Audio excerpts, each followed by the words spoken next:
लोग इकोनॉमिक्स के कुछ बेसिक टॉपिक के बारे में जानेंगे। जो राष्ट्रीय आय को नापने के घटक हैं, मुख्य घटक, जैसे एक जीडीपी होता है। जीडीपी फैक्टर कास्ट पर, GDP market price, GNP factor cost, GNP market price, NDP factor cost, NDP market price, NNP market price, NNP factor cost. तो यहाँ पर जो जीडीपी है, जीडीपी का फुल फॉर्म होता है GROSS, ग्रास डोमेस्टिक प्रोडक्ट। इसको हम लोग हिंदी में बोलते हैं सकल घरेलू उत्पाद, सकल घरेलू उत्पाद। इसी तरीके से ये क्या है, फैक्टर कास्ट। फैक्टर एफसी का मतलब क्या है, एफसी यानी फैक्टर कास्ट का मतलब होता है साधन लागत। साधन लागत का मतलब क्या होता है, साधन लागत जैसे ये हमारा मार्कर है, मार्कर को हमें बनाने में, जैसे ये इसका ऊपर का प्लास्टिक वाला भाग है, कहीं दूसरी जगह बनेगा, इसको बनाने में कुछ अलग खर्चा आएगा। मान लीजिए इसको बनाने में 2 रुपये खर्चा आया, और इसके अंदर की जो निब है या जो स्याही इसमें डाली गई है, सबका 2-2, 3-3 रुपये खर्च मिला करके, कुल मिला करके इस मार्कर में लागत कितनी मिलेगी, 8 रुपये। तो जो इस मार्कर को बनाने में हमारा लागत हुआ, मतलब जितना हमने इसको बनाने में व्यय किया, वही हमारा क्या है, फैक्टर कास्ट। फैक्टर कास्ट यानी कि जिस किसी भी वस्तु को बनाने में जितना हमारा पैसा लगा है, वो क्या होता है, फैक्टर कास्ट। और मार्केट प्राइस का होता है, मार्केट प्राइस यानी जिस मूल्य पर हम जो है किसी को सामान बेचते हैं। जैसे हम लोग मार्केट से जाते हैं तो किसी भी सामान को खरीदते हैं, तो वो क्या होता है, वो मार्केट प्राइस होता है। मार्केट प्राइस जब दिया जाता है, जो मार्केट प्राइस होता है, अगर हम इस साधन लागत में, जैसे जो है जीडीपी फैक्टर कास्ट है, इसको हमें जो है जीडीपी मार्केट प्राइस में इसको अगर बदलना है, यानी मार्केट प्राइस यानी बाजार मूल्य, बाजार मूल्य में बदलना है, तो हम इसमें क्या करेंगे कि जैसे अगर हम ये मार्कर बनाए हैं, इसमें जीएसटी लग रही है, तो कुछ इस पे जीएसटी लगेगा, यानी अप्रत्यक्ष कर,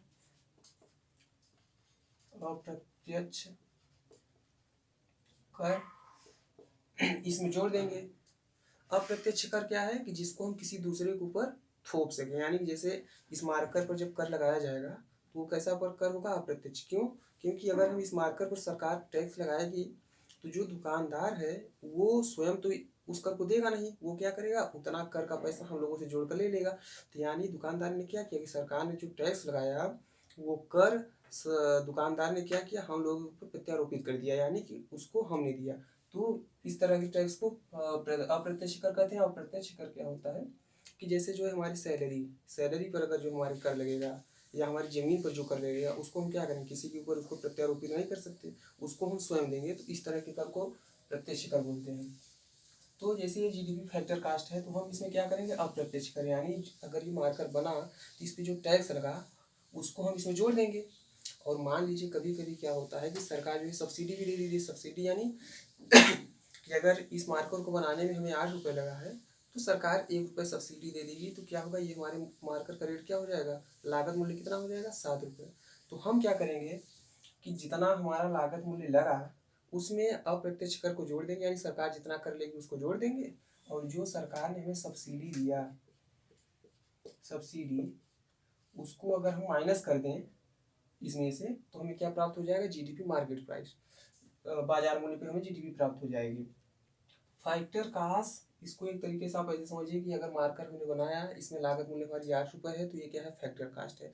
अच्छा आप सोचिए, हमने इस मार्कर को बनाया, सरकार ने हमें जब 1 रुपये सब्सिडी के रूप में दे दिया, तो हमें कितने मार्कर पड़ा, 7 रुपये, यानी हमारी लागत लगी तो 8 रुपये थी, लेकिन 1 रुपये सरकार ने सहयोग कर दिया, तो जो हमारी जेब से पैसा गया वो कितना गया, 7 रुपये गया इसको बनाने में। 7 रुपये गया, तो हम अब क्या करेंगे कि जो सब्सिडी सरकार ने दी है उसको हम माइनस कर देंगे, तो हमारी लागत 7 रुपये, और जितना सरकार ने कर लगाया है उतना कर लगा करके हम आपको दे देंगे, यानी मार्केट में इसको बेच देंगे, तो वो हमारा क्या हो जाएगा, जीडीपी मार्केट प्राइस हो जाएगी। तो जीडीपी होती क्या है, सकल घरेलू उत्पाद होता क्या है, किसे कहते हैं, सकल घरेलू उत्पाद होता है कि जैसे किसी एक वित्तीय वर्ष मतलब एक वर्ष में, तो किसी वित्तीय वर्ष में अंतिम वस्तुओं तथा सेवाएं, अंतिम जो वस्तुएं तथा सेवाएं होती हैं उपभोग के लिए, जो उपभोग की जाती हैं अंतिम वस्तुएं तथा सेवाएं, उसकी जो है गणना करते हैं, उसको जो है जीडीपी की गणना में लिया जाता है। तो अंतिम वस्तुओं तथा सेवाओं को गणना में क्यों लेते हैं, क्योंकि मान लीजिए जैसे रुई है, ठीक, रुई हम पेड़ से तोड़ेंगे, किसान रुई को बेचेगा 5 रुपए में, और ये रुई जो है कंपनी वाले ले जाएंगे, उसका धागा बनाएंगे। मान लीजिए कोई ले गया, धागा बना, धागा बना, तो अब ये जो है सेकंड पर्सन जो है ये 5 रुपए में तो बेचेगा नहीं, धागा बनाएगा, उसमें कुछ उसका खर्च आएगा और कुछ प्रॉफिट भी लेगा। तो धागा जब ये बनाया तो धागा को मान लीजिए इसने बेचा 10 रुपए में। अब धागा से क्या होगा, थर्ड पर्सन लेगा इसको, अब धागा से क्या बनाएगा, कपड़ा बनाएगा। तो मान लीजिए कपड़ा बना करके उसने कितने में बेचा, 30 रुपए में। तो क्या हुआ, पहले तो हमने रुई खरीदा, कितने का, 5 रुपए की हमने रुई लिया। रुई लेने के बाद जब धागा बनाने वाले ने इसको कितने का खरीदा, इस रुई को 5 रुपए का। अब जो कपड़ा बनाने वाला यानी थर्ड पर्सन जो है कपड़ा बनाने वाला, उसने धागा बना कितने खरीदा, 10 रुपए का। तो ऐसे रेट कितना हो गया, 10, 5, 15, लेकिन वृद्धि कितने की हुई, 5 की हुई। अगर वो ऐसे जोड़ेंगे पूरा तो 10, 5, 15 हो जाएगा, और वृद्धि कितने की हुई, 5 की। और जो कपड़ा वाला है, कपड़ा वाले ने कपड़ा बना करके किसको बेचा, हम लोगों को दिया, यानी जो है होलसेलर को यानी व्यापारियों को बेचा। तो वो कितने में बेचा, 30 रुपए। तो वृद्धि यहाँ कितने की हुई, 20 रुपए। तो अगर हम इस तरीके से देखें तो अगर हम पूरा जोड़ लेंगे, अगर बीच की वस्तुओं को भी जोड़ लेंगे, ये सब क्या हुआ, बीच में हुआ ये सब कारनामा। जैसे मान लीजिए यहाँ 5 + 10 + 30, अगर सभी को जोड़ लेंगे तो कितना हो जाएगा, 45 रुपए। जबकि ये उचित रेट नहीं है, ये तो जो है हमारा ये सब भी जुड़ जाएगा, यानी दोहरी गणना हो जा रही है यहाँ पर। तो इस प्रकार की गणना को हटा दिया गया, इसीलिए क्या यूज हुआ, अंतिम वस्तुओं तथा सेवाओं, क्या यूज हुआ, अंतिम वस्तुओं तथा सेवाओं।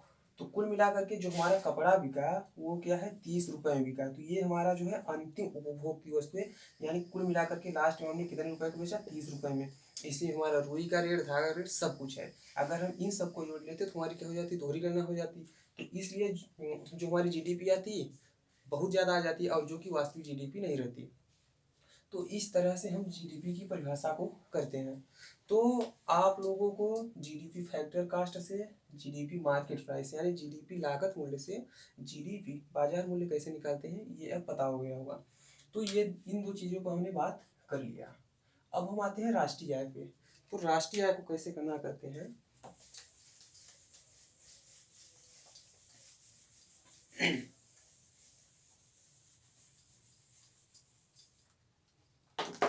जैसे हमने क्या किया, जीडीपी फैक्टर कास्ट था, इसमें हमने अप्रत्यक्ष कर को जोड़ा और सब्सिडी को माइनस किया। तो क्या हुआ, जीडीपी मार्केट प्राइस यानी बाजार मूल्य भी प्राप्त हो गई। अब हमें अगर यहाँ से इसमें जीडीपी जीएनपी मार्केट प्राइस निकालना हो, जीएनपी ग्रॉस नेशनल प्रोडक्ट यानी सकल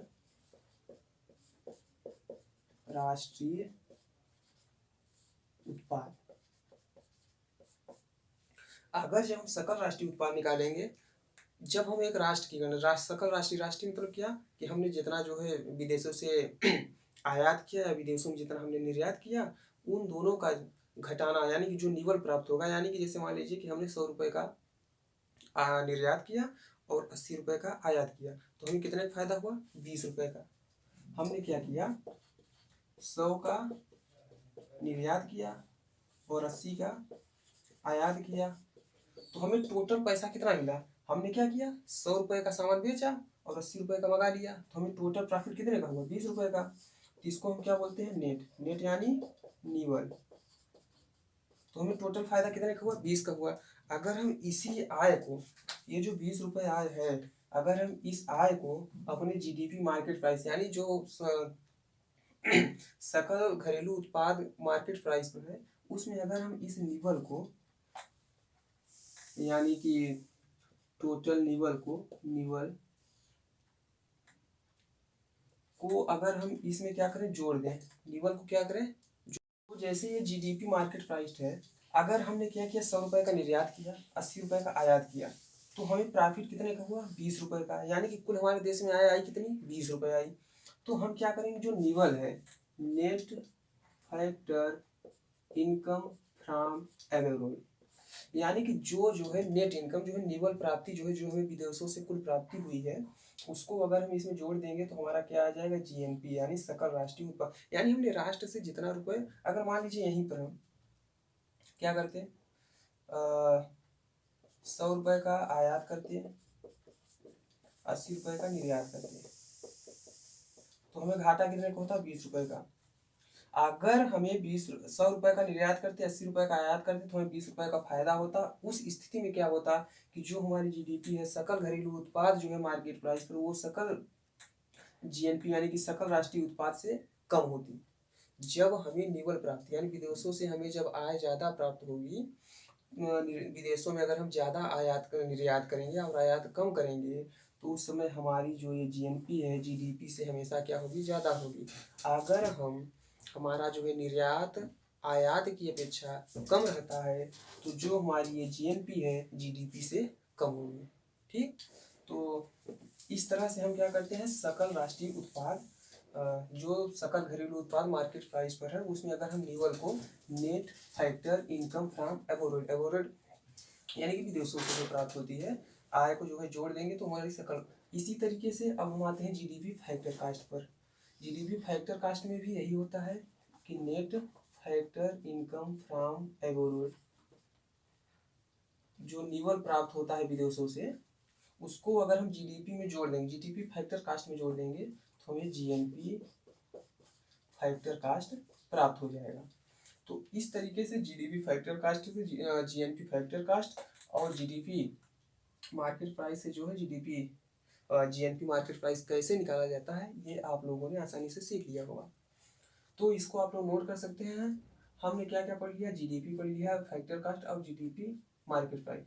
तो हमने क्या पढ़ा, जीडीपी जो फैक्टर कास्ट होता है, यदि उसमें हम अप्रत्यक्ष कर को जोड़ देंगे और सब्सिडी को घटा देंगे, तो हमारा जो है जीडीपी मार्केट प्राइस पर प्राप्त हो जाता है। और जब जीडीपी मार्केट प्राइस पर प्राप्त हो जाता है, जो तो अगर हमें जीडीपी मार्केट प्राइस से जीएनपी मार्केट प्राइस पे जो है निकालना है, तो हम क्या करेंगे, जीडीपी एमपी में क्या करेंगे, जो विदेशों से हमें निवल पर आय की प्राप्ति हुई है, यानी जो कुल आय की प्राप्ति हुई है, उसको जो है जोड़ देंगे जीडीपी मार्केट प्राइस में, तो जीएनपी एमपी हमें मिल जाएगा। इसी तरीके से जो है factor cost, GDP factor cost से जीडीपी क्या बोलते हैं, जीएनपी फैक्टर कास्ट निकालना होता है, तो इसमें भी निवल आय को जोड़ देते हैं, तो हमें क्या जीडीपी फैक्टर कास्ट से जीएनपी फैक्टर कास्ट प्राप्त हो जाती है।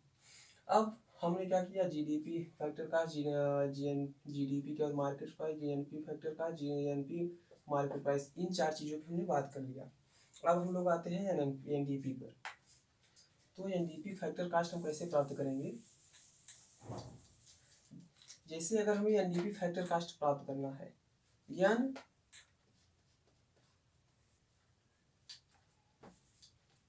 एनडीपी फैक्टर कास्ट, एनडीपी मतलब क्या होता है, net domestic product, net domestic product, net यानी निवल, निवल घरेलू उत्पाद, निवल यानी नेट, नेट मतलब कि हमें कितना जो है प्रॉफिट हुआ, हमें कितनी आय प्राप्त हुई। अगर हमें नेट आय निकालना होगा तो उसमें से हम क्या करेंगे, मूल्यह्रास भी निकालेंगे। यानी जैसे हमारी जो मशीनें चल रही हैं, उसमें कई प्रकार की मशीनें होती हैं, तो यानी कि अगर हम मशीन को यूज करेंगे तो उसमें तो कुछ ना कुछ ह्रास होगा। अगर हमने 1 लाख की मशीन ले आई है, उससे हम कुछ काम लेंगे तो उसमें कुछ ना कुछ घिसावट, कुछ ना कुछ तो आएगा कमी, तो उसका जो मूल्यह्रास होता है, यानी कि जब जीडीपी में से, जीडीपी फैक्टर कास्ट में से हम मूल्यह्रास को निकाल देते हैं, तो हमें नेट डोमेस्टिक प्रोडक्ट प्राप्त हो जाता है। इसमें से हम मूल्यह्रास को घटा देंगे, gross domestic product factor cost में से जब हम मूल्यह्रास को घटा देंगे, तो हमें क्या बोलते हैं, नेट इनकम प्राप्त हो जाती है, नेट डोमेस्टिक प्रोडक्ट प्राप्त हो जाता है। इसी तरीके से अगर हम यहाँ पर देखेंगे जीडीपी मार्केट प्राइस में, तो यहाँ पर भी क्या करेंगे, जब मूल्यह्रास को घटा देंगे तो हमें क्या प्राप्त हो जाएगा, जीएनपी मार्केट प्राइस। मूल्यह्रास को घटा देंगे जीडीपी मार्केट प्राइस। जब हम मूल्यह्रास में से घटा देंगे तो हमें क्या प्राप्त हो जाएगी, जीडीपी मार्केट प्राइस, वो जीडीपी का है नेट सॉरी। जब हम जीडीपी मार्केट प्राइस में से मूल्यह्रास को घटा देंगे तो एनडीपी यानी कि net domestic product market price पर प्राप्त हो जाएगा। और इसी तरीके से फैक्टर कास्ट में भी होता है, यानी फैक्टर कास्ट में से मूल्यह्रास को घटाएंगे तो हमें फैक्टर कास्ट में वैल्यू प्राप्त होगी, और अगर मार्केट प्राइस में से मूल्यह्रास को घटाएंगे तो मार्केट प्राइस के हमें जो है निवल घरेलू उत्पाद प्राप्त होगा, यहाँ पे निवल। तो इस तरीके से ये हो गया। अब हम लोग आते हैं एनएनपी पर, ये भी हो गया ये भी हो गया। अब आते हैं एनएनपी मार्केट प्राइस पर, एनएनपी फैक्टर कास्ट पर। तो एनएनपी जैसे ये हमारा एनडीपी फैक्टर कास्ट प्राप्त हो गया है, तो अब हम इसमें क्या करेंगे कि निवल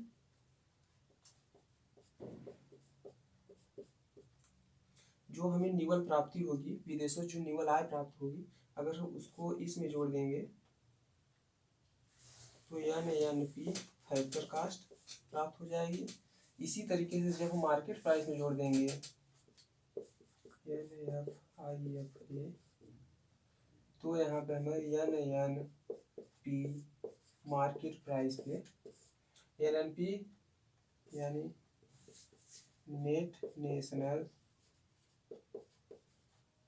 नेट नेशनल प्रोडक्ट प्राप्त हो जाएगा। तो ये रहा, हमने इन चीज़ों के बारे में प्राप्त कर लिया। और जो हमारी जो है राष्ट्रीय स्तर पर देखी जाती है सबसे सही माप जो माना जाता है राष्ट्रीय आय की, सबसे सही माप राष्ट्रीय आय की net national product factor cost पर ही माना जाता है। अगर जैसे क्वेश्चन पूछ लिया कि सबसे सही जो है नाप राष्ट्रीय आय के संदर्भ में हम किसको देखें, तो अगर दे दिया कि NDP market price, NNP market price और एनडीपी फैक्टर कास्ट और एनएनपी फैक्टर कास्ट, तो हम क्या करेंगे, एनएनपी फैक्टर कास्ट वाला हमारा आंसर सही होगा। तो हम आशा करते हैं कि आप लोगों को समझ में आया होगा। अगर ये टॉपिक आप लोगों को समझ में आया है तो इस चैनल को लाइक करिए, सब्सक्राइब करिए, और जहाँ समझ में आया हो कमेंट करके बताइए। इस पर दोबारा वीडियो बनाने का प्रयास करेंगे जहाँ आपको समझ में नहीं आया रहेगा। तो धन्यवाद।